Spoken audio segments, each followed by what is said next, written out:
In keeping with the seasonal theme, I'm going to talk about murder. Murdered crows. No. Although a raven does come into it, but they're an unkindness. Murder most biblical. And no, we don't have Jessica Fletcher or Jane Marple going around like the Typhoid Mary of murder or something. Cain and Abel. And I'll start by reading the story from the new JPS version that was finished in 1983 and printed under in a single volume in 1985. And it goes thus. Now the man, or Adam, knew his wife Eve, and she conceived and bore Cain, saying, I have gained a male child with the help of the Lord. She then bore his brother Abel. Abel became a keeper of sheep, and Cain became a tiller of the soil. In the course of time, Cain brought an offering to the Lord from the fruit of the soil, and Abel, for his part, brought the choicest of the firstlings of his flock.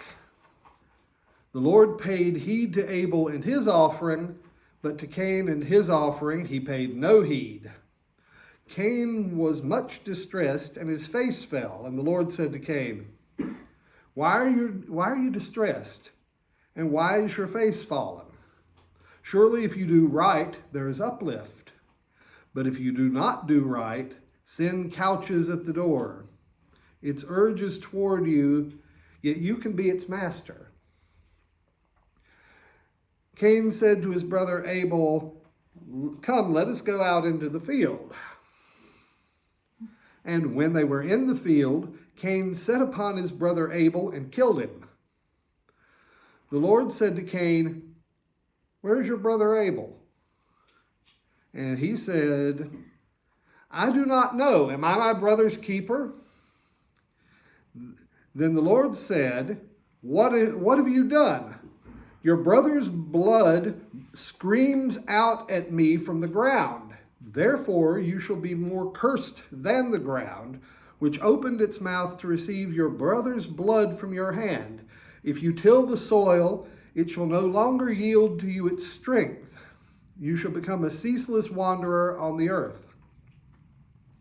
And Cain said to the Lord, My punishment is too great to bear, since you have banished me this day from the soil, and I must avoid your presence and become a restless wanderer on earth.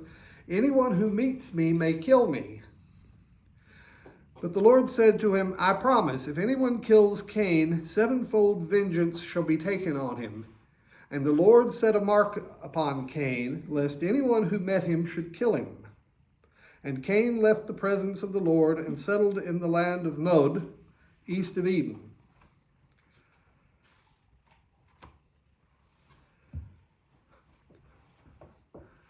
What a pedagogical failure. I mean, there's no trace of Adam or Eve in this. And you would think that, something as basic as, when your brother makes you angry about something, the first thing you do is not kill him. Would be one of those basic lessons, but apparently it got missed somewhere.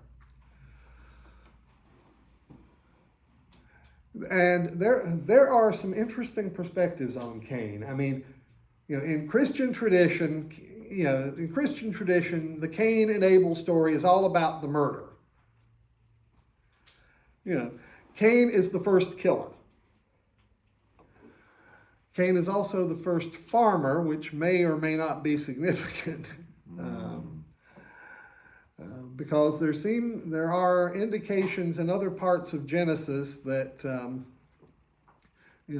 that the early Israelites preferred shepherds to farmers.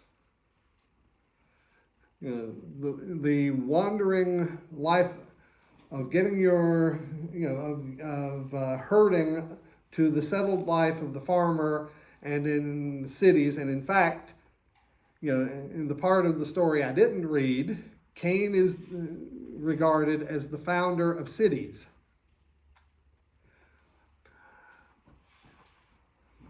The Jewish tradition is a little bit different. Yes, you get the whole murder thing. Cain is the first killer. But you also get a different perspective, which is that Cain is the first penitent. Cain is the first person who repents. And in fact, there's a story in the Midrash that either when he was going out into exile or years later after all of this had settled down a bit, Cain runs into Adam and tells him the whole story, tells him the whole sorry story. How, for whatever reason, he had completely lost it with his brother Abel and snuffed him, to use a British expression, and what the punishment was. And Adam, when he listens to all of this, wants to know, why are you still alive? All I did was eat a piece of fruit, and I got a death sentence. And Cain says to Adam, I repented. And Adam says, I had no idea its power was so great.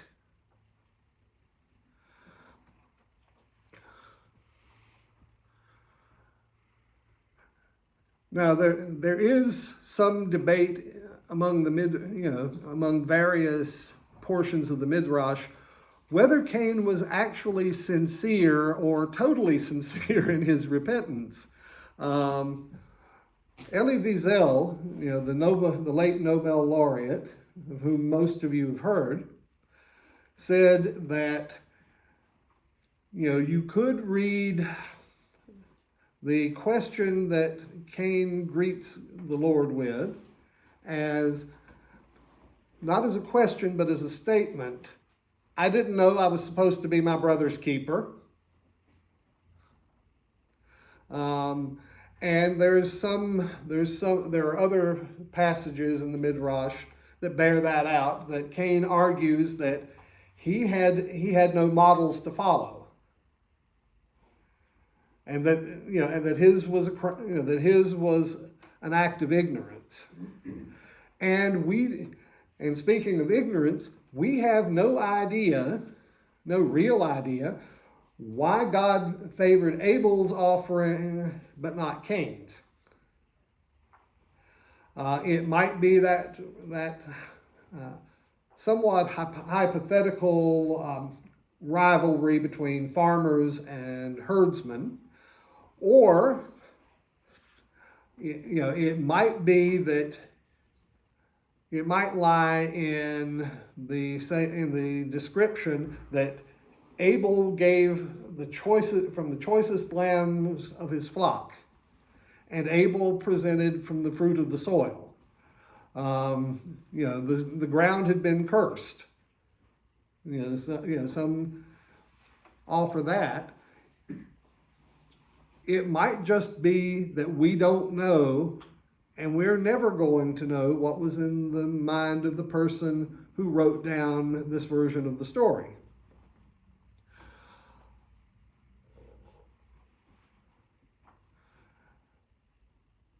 The fact remains that Cain was also the first person to experience jealousy, at least in the Bible, and to act on that envy. And it didn't come to a good end. What's the old saying? It ended in tears. Another passage in the Midrash suggests that Abel's body stayed unburied for a while just because the rest of the family didn't know what to do with it. And finally, it was a raven. It was observing a raven, scraping soil and leaves to cover up its recently deceased mate that gave Adam the idea, and then they buried Abel because now they knew what to do. And one time when ravens were not in an unkindness, if you will. And you're wondering, I can hear you all wondering, in various stages of loudness, what does all this have to do with anything? What it has to do with anything is this. In the Gospels, in Matthew and Luke, you get an exchange between Jesus and somebody. In Matthew, it's Peter. In Luke, it's the crowd. He's teaching. The Matthew version of the story goes that Peter comes up to Jesus and asks, if my brother sins against me, and some manuscripts just say if my brother sins and leave out the words against me. If my brother sins against me, or if my brother sins, how often am I obligated to forgive him? And Jesus responds with the famous 70 times 7 or 77 times. And it's not clear in the Greek which one it is. The Luke version of the story, Jesus is teaching and brings up the point, if your brother sins against you 7 times in a day and comes and asks you for forgiveness each time, you are obligated to forgive him 7 times in a day. The implication is, of course, that Christians, as followers of Jesus, are not meant to hold grudges. That grudges are baggage that are just too heavy to carry around. Sometimes, it's sort of like in the Seder. And there's a part of the Seder after the 4 questions that is traditionally called the 4 sons. And the wise son will ask you a fully informed question about the meaning of the Seder, the Passover, and you answer to the capacity of the child. The simple son will stammer out, what is all this? And then you very gently respond, that God took us all out of Egypt, and this is our way of celebrating that and showing gratitude. The wicked son will say, what is it that the Lord did for you? And the rabbis didn't like that one at all. They said, the way you answer such a question is to say, if you had been with us in Egypt, you would have been left there because you've separated yourself from the community. The 4th son is the son who doesn't know how to ask. And the son might be pre-verbal, because traditionally the 4 questions are asked by the youngest member of the household, usually the youngest child in the household, who is old enough to get the questions out. but it might be that the youngest is still pre-verbal. Or it might be that due to some physical ailment, they're aphasic from stroke. That happened to Joyce. Or they have Alzheimer's, or for whatever reason, or they are mute. I mean, for whatever reason, they can't ask the question. In that case, you ask the question for them, and then you tell them the answer. And, because they're part of the community too. It's important to keep that bond going. And, sometimes forgiveness is like that. In an ideal situation, the person will recognize that they have done wrong and have hurt you and will come and ask for forgiveness, but that doesn't always happen. And if you think about it, there is a great deal of difference in the meaning of, if my brother sins against me, how often do I have to forgive him? And if my brother sins, how often do I have to forgive him?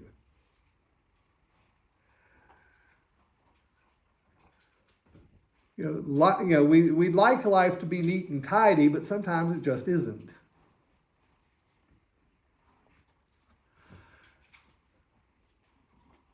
And since we are moving into, Lord, he's going to bring up the elections. Since we're moving into the elections, I said it, okay, the white elephant is now revealed. It's right in the middle of the room there, right in the middle of the aisle.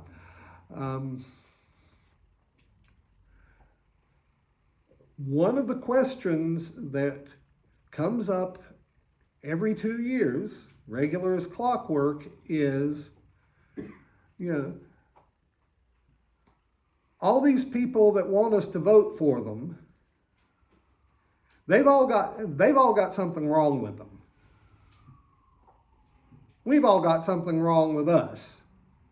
It might be something big, it might be something little, it might be a mistake we made 27 years ago, or 38, or however long, and we don't think that way anymore. We grew up and learned, and changed our minds. Does that mean that we're flip-flopping?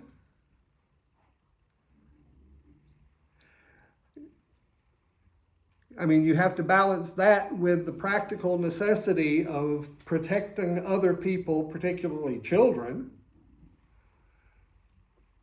And it's not always easy to draw those lines.